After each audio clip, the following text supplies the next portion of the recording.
You have any plans of doing any mock trials here? Yes, sir, we do.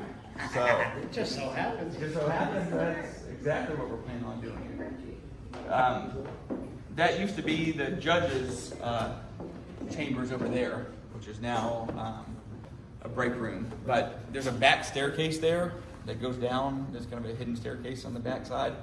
So that's where the judge would come and go from, and then you could come out and go on the bench without coming up the main staircase and passing the audience. So Dealing with the heathens. yeah. So yep. Our plan. A lot of things are changing with the boot camp. Additional classes are being added. Xactimate classes. Mock-ups of structures that are being done, and so this kind of plays into all of that.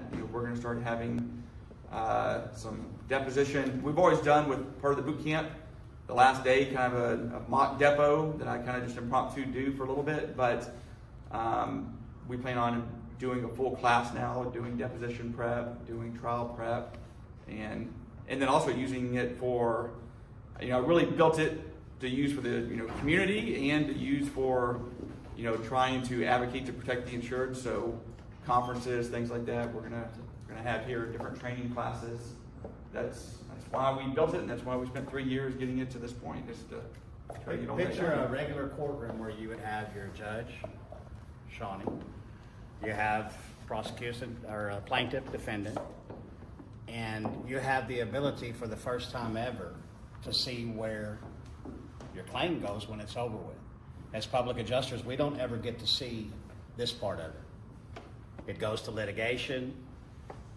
Our part is done.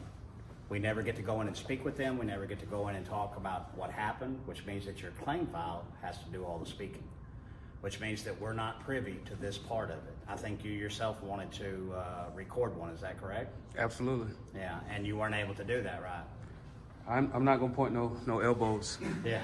Well, the reality is you never know how good your product is until somebody tests, like a contract. Lon Smith thought that his contract was wonderful, didn't he? Yeah, and then every court all the way up to the Supreme Court said that it was not wonderful and brought it back down. But on those thousands and thousands of people that he signed with and that were perfectly happy and had no issue, his contract was what? Perfectly fine until the court said it wasn't.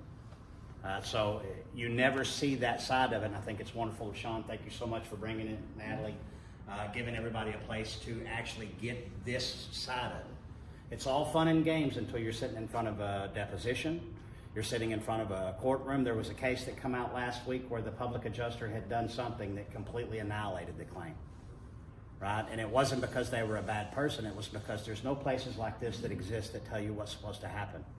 So if you've never done this before, you're all of a sudden sitting in front of a deposition, how are you supposed to respond? You don't get a second chance at that, right? And the deposition is not there to be your friend. Are they there looking at you to be your friend? No, they have a client. Their job is to protect that client like our job is to protect our client. So what are they willing to do to make sure that they protect their client? Whatever's necessary. Annihilate you, right? They have people just like Sean and I on the other side. No morals, no compunction when it comes to, hey, that's not the right thing, so we're not going to do it. So I believe that Sean has given us an avenue to really get you to understand how important it is that what you do, and that you're going to, if you're good at your job, you're going to end up with your clients in this room. That's unfortunate, but it's a reality, right? If you did what you were supposed to do, how normal is it for the insurance company to look at your paperwork and go, "Dadgummit, Mr. Hodge, I was wrong. You have shown me the light here, and we're going to pay this full thing." How often does that happen? Rare enough that if it happens, you kind of fall out a little bit and go, what happened? Is everything okay? Oh, they must have a mold endorsement. Yeah, they're going to agree to all that coverage and then come back and say, we're going to cut it in half. I'm really excited. Thanks, Sean. Yeah, thank you all for coming out. So it's been a 3-year process.